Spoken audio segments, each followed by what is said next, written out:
This is my IA presentation on the social issue about seen throughout text, which I'll be using To Kill a Mockingbird and Great Gatsby. To me, the ideas embedded inside the story of The Great Gatsby stretches further than the typical failed romance story that it's actually meant to represent. The elegant design and the description of the characters' lives lead us to believe that rich people only have rich people problems. There's affairs, there's business problems, there's party planning, there's relationship problems. These are typically all the problems that surround the main characters of the story. However, to me, the real social issue don't affect the main characters as much as it does the people in the Valley of Ashes, specifically Myrtle Wilson and George Wilson. They're a couple who live there. My expert actually comes from chapter 2 when they introduce the Valley of Ashes. It is Nick Carraway's point of view where about halfway between West Egg and New York, the motor road hastily joins the railroad and runs beside it a quarter of a mile so as to shrink away from a certain desolate area of land. This is the Valley of Ashes. And it goes on to say, occasionally a line of gray cars crawl along an invisible track and gives out a ghastly creak and comes to rest. And immediately the ash gray men swarm up and with leaden spades and stir up an impenetrable cloud which screens their obscure operations from your sight. There's a lot more with the description of the Valley of Ashes and what it looks like, what happens there. But to me, mentioning, I believe the mentioning of the Valley of Ashes, it's actually not a representation of the poor, but is actually a representation of the working class of a capitalist or free market society. Working class always being exploited, and it doesn't look the best. Assuming that George and Myrtle, like a couple who lives in the Valley of Ashes, aren't actually poor, knowing that they have their own house, they have a business, they have the garage, it's very hard to envision the Valley of Ashes as a desolate wasteland void of color, essentially.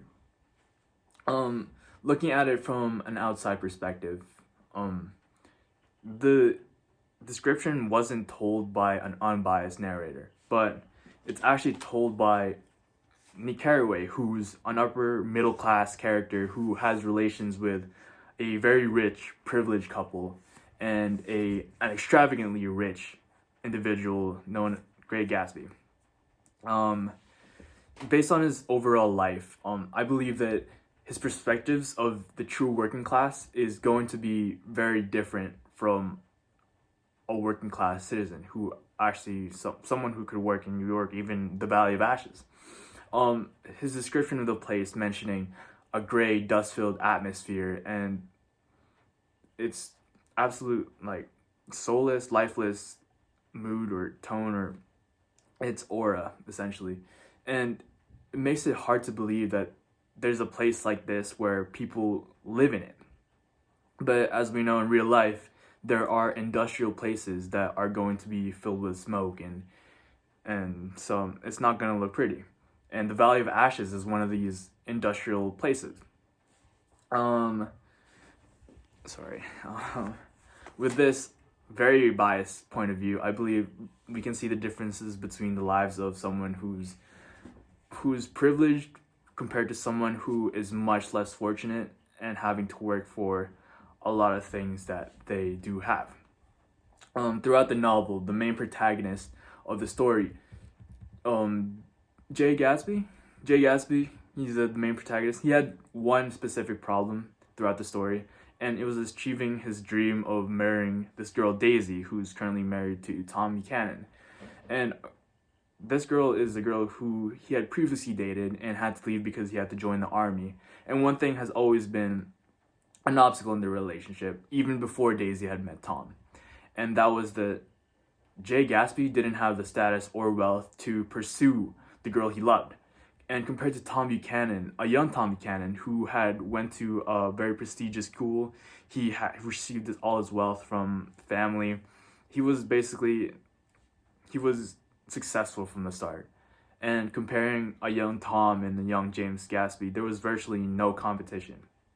Um, James Gatz would return, however, from the war and receive an unbelievable amount of wealth from some dodgy business deals and bootleg, and he would once he has contact with Daisy, he doesn't have a hard time trying to pursue her.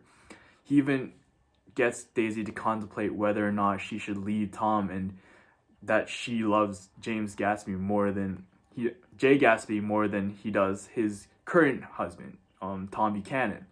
And during the story, there was no debate who got closer to their dream, James Gatz or Jay Gatsby, or a less fortunate lad versus an absolute unit of a man who has a obscurely large amount of money. I talked about class differences between two lives of two separate lives. George and Myrtle Wilson, and basically every other character who is blessed with this type of wealth. Now let's talk about the idea of race and how it affects the social issue we're talking about. And majority of the characters in Grace Gatsby are essentially the same race, and we can infer that the difference comes from the diversity of class and the wealth, the differences between that. And the main purpose of the first part was to show the noticeable differences between a privileged person versus a less fortunate individual. To Kill a Mockingbird had showed inequality between people who were virtually the same when it came to class and social status, but the inequality came from a racial aspect.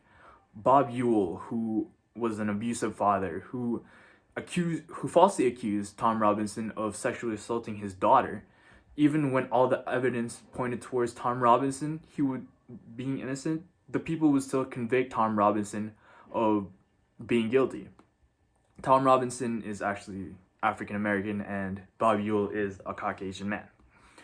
Atticus, one of the only people to choose to protect Tom Robinson, is also one of the only Caucasian people to do so. Looking at this type of scenario, we can assume that not all people of Macomb not all people of Macomb have any racial prejudice or discrimination or hate towards the African race. But one thing they do, however, one thing a lot of them do, however, is the continuous use of the derogatory term used to call an African slave.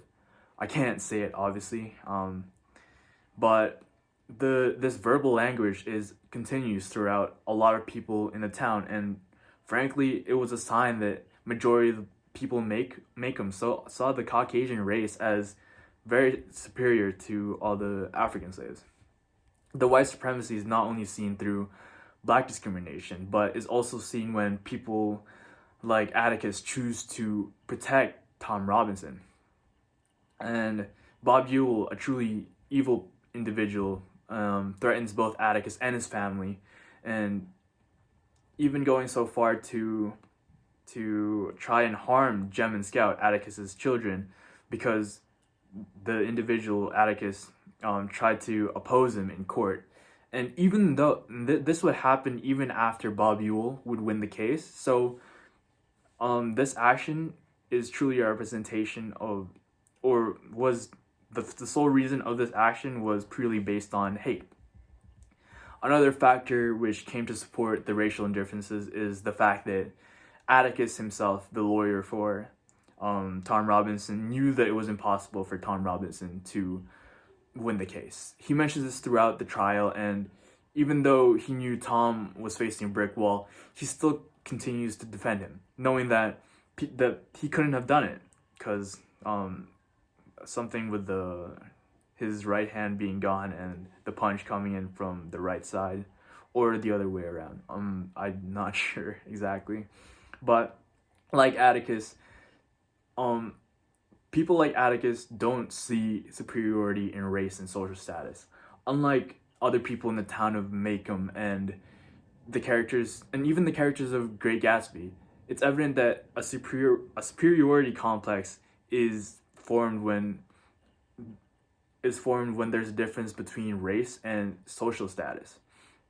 And just like the world today, where the way some people are treated the way some people are treated, it varies between a person's race and so, or how rich or how poor they are.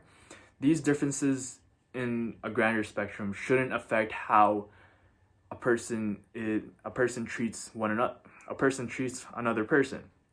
And the reason why people are treated differently can be seen in these two novels, either social class, the social status, or the color of your skin.